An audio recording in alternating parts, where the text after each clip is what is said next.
Ek onthou toe ek 17 was. Min planne maar 'n kop vol drome wat pas. Ek het gedink ek weet waarheen ek gaan, maar ek het nog nie eers begin verstaan.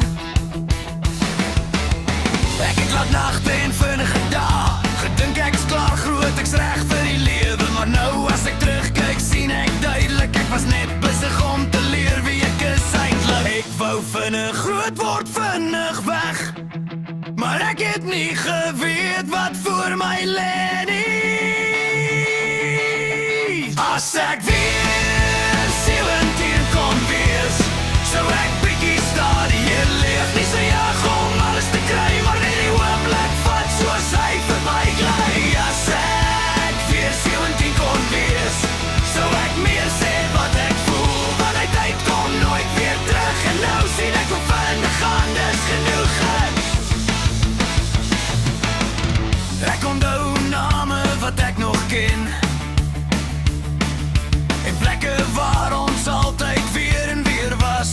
Man, ons het gelag oor goed wat niks beteken, maar nou is die oomblikke alles wat nog teken. Ek het gedink tyd wag vir my, dat alles nog altyd sou bly. Maar mense gaan en dinge verander, en jy leer vinnig om net vas te hou aan mekaar.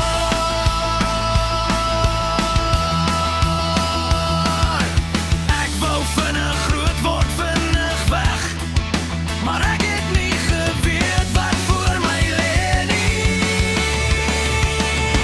As ek weer 17 kon wees, sou ek bietjie stadiger leef. Nie so jag om alles te kry, maar net die oomblik vat soos hy verbygly.